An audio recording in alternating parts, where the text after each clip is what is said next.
Good morning everyone. So ganitong oras po kami umalis ni Ray. Pag 8 AM siya, sumasabay na po ako sa kanya. So ano na ngayon dito?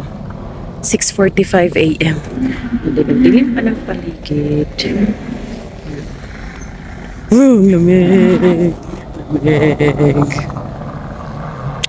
So para hindi na ako magbabas, ang lamig din.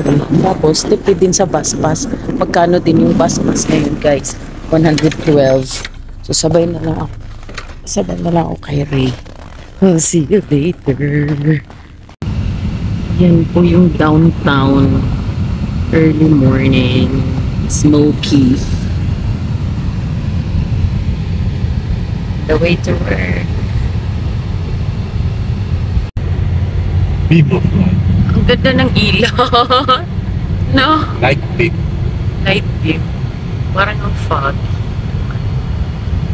Busy na rin yung road. Ilaw lang pala ng mga ano yun. Nakanosadya na yung ilaw. Hindi nga.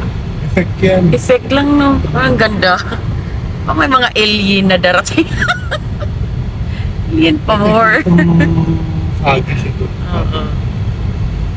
Kaya yung mga usok-usok ng mga sasakyan. Uy. Let it snow, let it snow, let it snow. Snow na naman.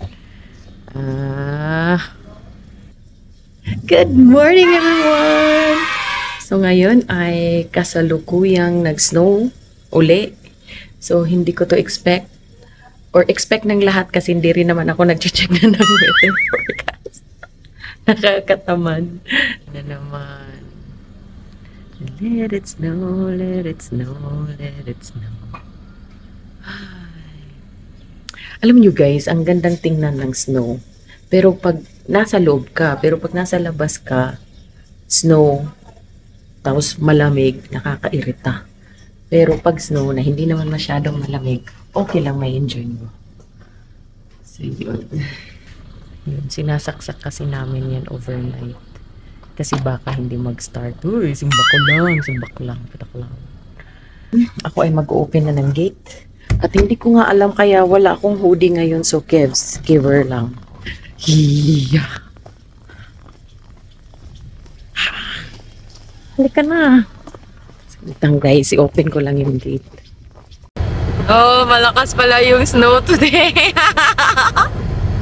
So, hindi ako nag-hoodie. Wala akong gloves. So, okay lang, di naman ako lalabas today. Diyan ako sa loob.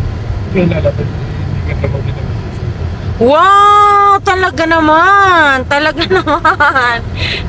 Susunduin. Kaya ng konsensya mo? Ako ang iyong konsensya. Ganon. Oh, kiddos.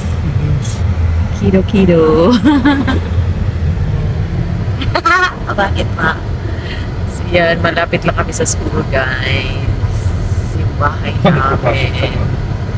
Hindi. Kung may maghanap ng bahay dito, banda. Hello everyone!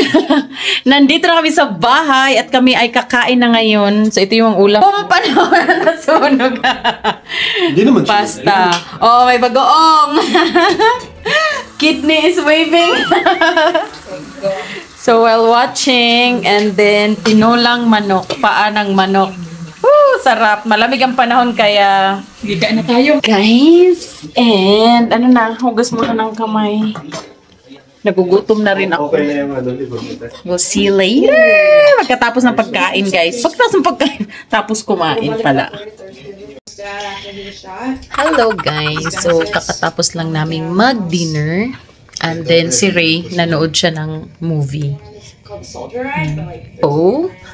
Regarding doon sa pinost ko na job available, yung wanted nanny, may na-hire na po sila last Friday. Kasi nung pinost ko yun, marami agad na nag-message sa akin, and at the same time, nag-post din ako doon sa Edmonton Tambayan ng Filipino. Ba yun? Basta ganun na FB page.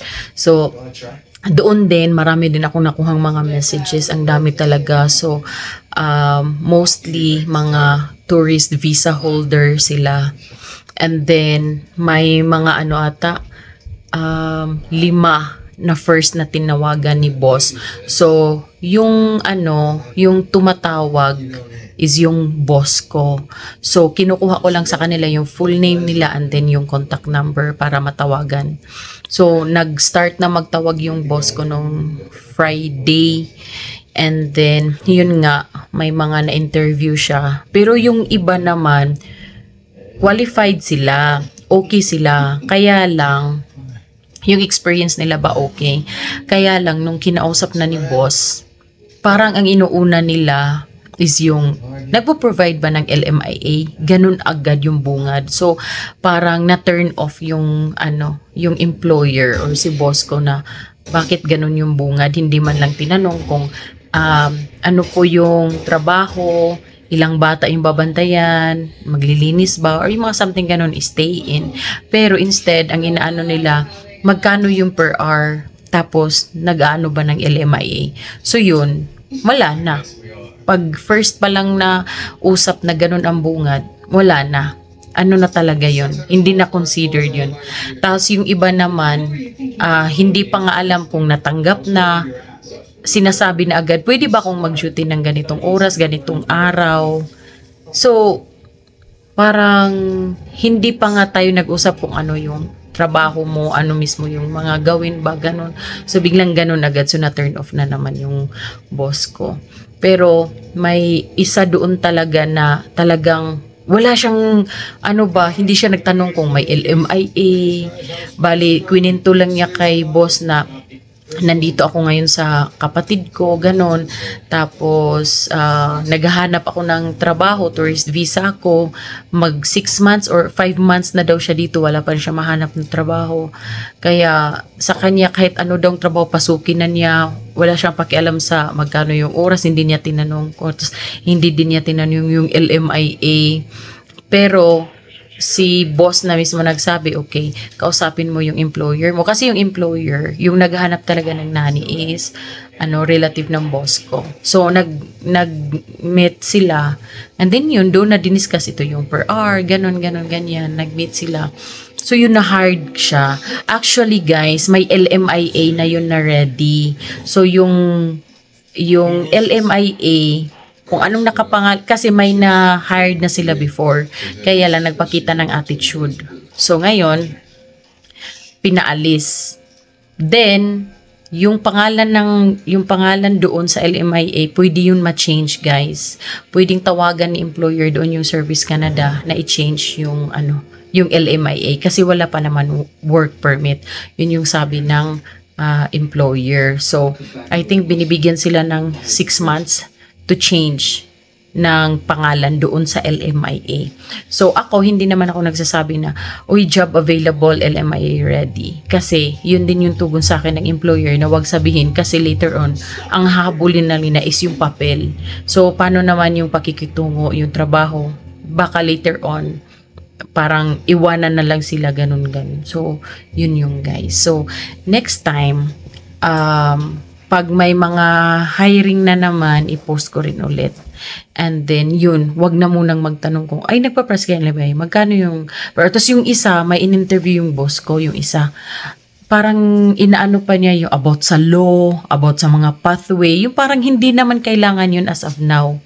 Yung parang ang focus mo is, marunong ka ba sa trabaho, ganito yung trabaho, kaya mo ba, ganun. Hindi yung isang in-interview ni boss, inano agad na, yung caregiver pathway, mga ganun-ganun na siyang sinasabi kay boss. Parang ni boss na, hindi pa nga ikaw na hire, parang interview lang to, usap-usap lang, tapos napunta na siya doon sa pathway, napunta na siya doon sa, basta mga ganun. Which is hindi naman maganda, guys, di ba? Kahit sino naman. So, yun yung isa lang talaga. 2 years siya na nani sa KSA sa Saudi. Tapos 2 years din siya sa Qatar. So, nag-start na siya kanina ngayon. Today is Monday, January 22, 2024. So, ayun, pumunta na siya kanina doon sa bahay. Start siya today. Hinakot na niya yung mga gamit niya. So, tourist visa siya. And then, yun, i-change na yung pangalan niya i-change doon sa LMIA. So yun lang guys, swertihan lang talaga yun kasi sabi niya ang tagal, yung iba din ang tagal na daw nila ditong tourist dito sa kanan, hindi pa sila nakahanap ng employer na magpo-provide sa kanila ng LMIA. So well, ako naman pag mag-post ako ng job available, of course hindi ko sasabihin na LMIA ready. Ayaw ko talaga ng ganun. So not unless sasabihin ko talaga hindi sila nagpo-provide ng LMIA. So, yun. Pero pag hindi ko sinabi yun, meaning nagpo-provide sila ng LMIA. So, hint na yun guys sa next ko na pag-post ng job available. Tapos yung room for rent naman, still available for single occupancy. So, just let me know. I-message niyo lang ako. Ano na Ray Irvin. So, yun guys. And that's it only for tonight. I'll see you in my next vlog. Thank you everyone. Good night. God bless. Bye.